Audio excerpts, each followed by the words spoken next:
दोस्तों ये लाइट की स्पीड है। In 3, 2, 1. अब आप इमेजिन करो कि लाइट की स्पीड से आप इस दुनिया से उड़ जाते हो तो आपको तकरीबन 8 मिनट और 30 सेकंड लगेंगे।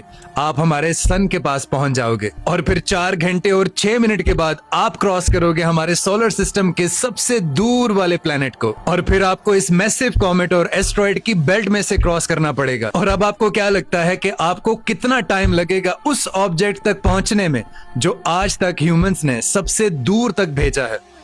23 घंटे और 19 मिनट आपको लगेंगे आपको वॉयेजर 1 तक पहुंचने के लिए। और इसके बाद तो आप सीधा 29 दिन के बाद एक आईसी ट्रेल पर पहुंचोगे जिसे द ओरुट क्लाउड भी कहते हैं।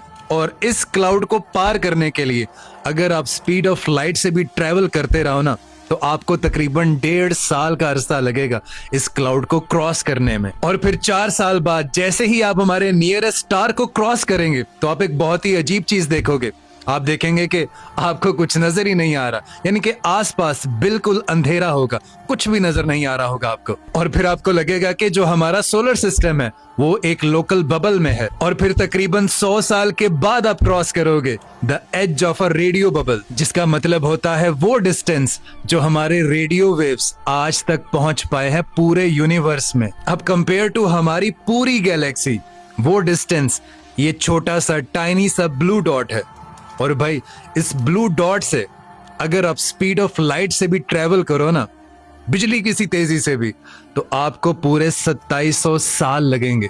2700 साल हमारे मिल्की वे गैलेक्सी के सेंटर में पहुंचने तक। और फिर 50,000 साल और लगेंगे आपको इस सेंटर से मिल्की वे गैलेक्सी के दूसरे एज पर पहुंचने तक। और इसके बाद भी अगर आप जाते रहते हो जाते रहते हो जाते रहते हो तो पूरे 46.5 बिलियन ईयर्स आपको लगेंगे हमारे ऑब्जर्वेबल यूनिवर्स के एज पर पहुंचने के लिए। और भाई इसके आगे भी अगर कुछ है तो उसकी लाइट हमारे अर्थ तक अभी तक नहीं पहुंची।